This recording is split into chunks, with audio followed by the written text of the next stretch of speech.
ghara igbu ngwere ọdụdụ na-abụ nke ọdụdụ atapụta. Ekele m.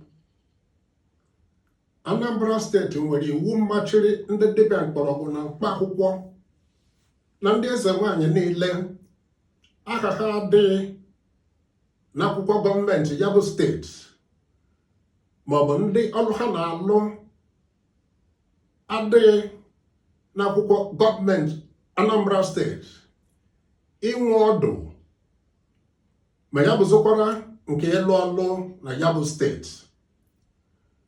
Ọ bụ ya bụ iwu ka Prọfesọ Chukwuma Charles Soludo na-achị Anambra steeti gbadoro ụkwụ nye ikike eji kpụrụ ndị dibịa mkpọrọgwụ na mkpa akwụkwọ na-ahụ ọhụ gụnyere akwa ọkụkọ, onye eze Jizọs na-eke hit kpọchie.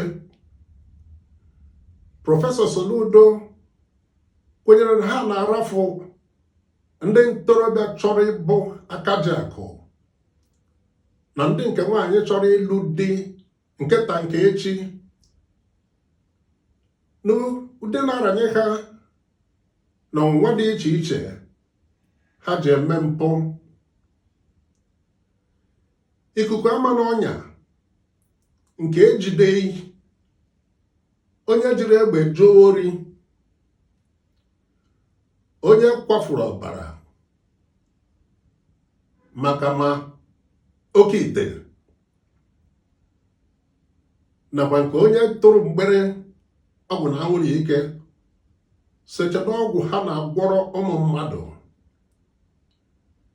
nke ha na-agwọkebere ndị nke nwaanyị bụ ịhụ ihe a na-achọ n'oke elu na oke ala na ụdị ihe a ga-eme nwoke ka ọ lụba ha. Ọgwụ ụlọ ikpe amala akwa ọkụkọ ikpe na odegidere nga ya hidoro isi wee jee bibie ọdụ ụlọ ọrụ ya. Oriakụ Honorable Aduke Dabiri Erewa bụ onye isi ụlọ ọrụ NIDCO n'ala anyị na-ahụ maka ụmụ Naịjirịa bi na mba ụwa dị iche iche kwararịrị n'afọ gara aga maka imeriime ụmụ Naịjirịa nọ na mkpọrọ n'ofesi. Ụfọdụ n'ime ha bụ ndị na-eche ka akwụọ ha ụdọ maka mgbere ọgwụ na anwụrụ ike. O so n'ihe Prọfesọ Soludo ji gwa ndị dibịa omenala ahụ na-ahụ ọhụ akpọchiri akpọchi ọ bụrụ na ọgwụ ha na-agwọ dị ire ka ha si n'ụlọ mkpọchi wee mịa mịpụ. O wee dị mkpa site na ya bụ arịrị Aduke Dabiri Erewa kwara na ndị ọchịchị steeti 36 ala anyị tụmadị ndị nke mpaghara Southern Nigeria ga-enweberi ọmarịcha ụkpụrụ a Prọfesọ Soludo tọrọ. N'otu aka ndị ọchịchị steeti 36 enwere n'ala anyị kwesịrị ikwere maka na ọ bụrụ na egburi ngwere ọdụdụ na abụọ nke ọdụdụ atapụta nwee iwu ga-amachi ndị ụkọchukwu amụma ụgha ma ndị nke Kraịst ma ndị ụka Muslim n'ime ha, n'agbanyeghị ọkwa onye ọbụla n'ime ha nọ, maka na ha na-eweta nghọtahie n'obodo site na amụma ụgha nke ịghara ikwu uche ha nakwa ọrụ ha bụkebe ozi ọma na okwuchukwu, na-ekwu ihe ọbụla masịrị ha n'ụdị na-abụ Chineke gwara ha ma ha rọsịa nrọ ịba malaria maọbụ typhoid. N'ime atụ nke a na-akpọ Primet Elijah Ayodele nke ụka Henry Evangelical Christian Church bụ onye na nso nso a na-aga iru aga azụ n'ime ụlọ ụka ya ndị bịara ya erudi 25 ekwu na ọ bụ ndị Igbo ka a na-arịa na Naịjirịa, ekwukwa na ọ bụ ndị Igbo bụ nsogbu na Naịjirịa, ekwukwakwa na ọ bụ ndị Igbo ka a na-arịa na Naịjirịa, ekwukwasị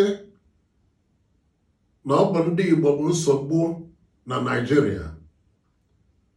Ụkọchukwu ntụche na ịkpa oke. Amadụ m ka onwe ndị Igbo ka na-eje ya bụ ụka azịgbakwụ. Ọkwa akpị n'ọnụ ya ọkwa Peter Obi mgbe ọbụla na Peter Obi enweghị ka o merie n'ọkwa ịzọ onye isi ala Naịjirịa chịa obodo a, na ọkara ya mma na ọ nara ọkwa osote onye isi ala Atiku Abubakar na-enye ya.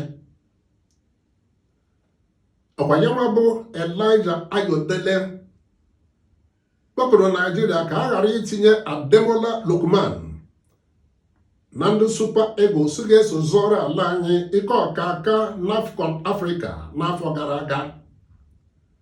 Mana mesie ọ bụrụ Ademola Lookman kasị mee nke ọma n'ime ndị Super Eagles sọrọ Naịjirịa ya bụ mpi, n'ụdị o ji nweta ihe ndasi obi nke otu CAF na-ahụ maka egwu bọọlụ n'Afrịka, maka ịbụ ọkaibe ya na ya bụ asọmpi n'ihe gbasatara ịkwa anị maka otu a si enye goolu nwee mmeri na asọmpi bọọlụ.